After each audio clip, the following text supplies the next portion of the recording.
many cases, listen to me for a second. Stop interrupting.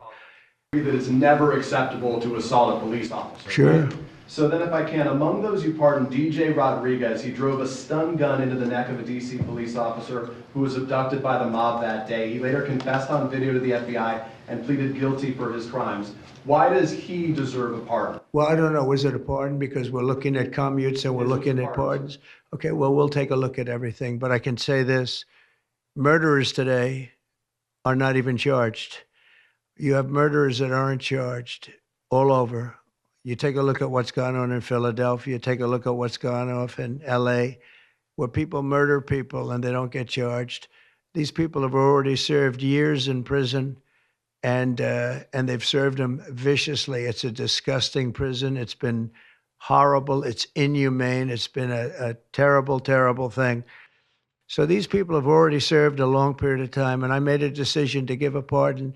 Joe Biden gave a pardon yesterday to a lot of criminals. These are criminals that he gave a pardon to. And you should be asking that question.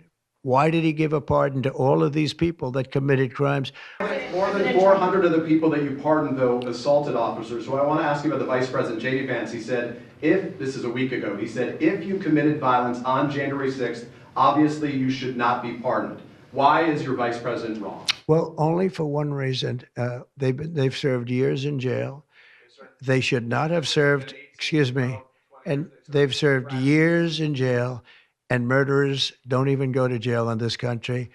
And we had 1,500. We have 16 under review. As you know, we commuted about 16 of them because it looks like they could have done things that were not acceptable for a full pardon.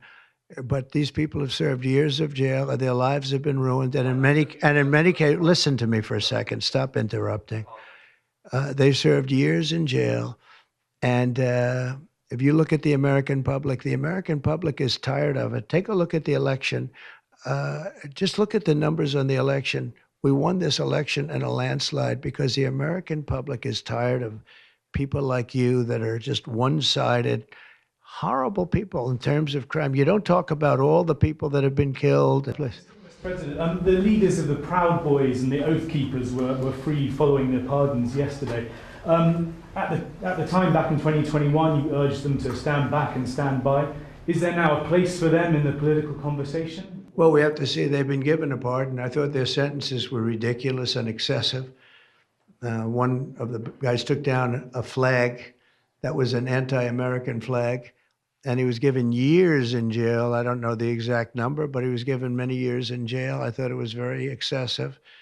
And at least the cases that we looked at, these were people that actually love our country, so we thought a pardon would be appropriate, yeah.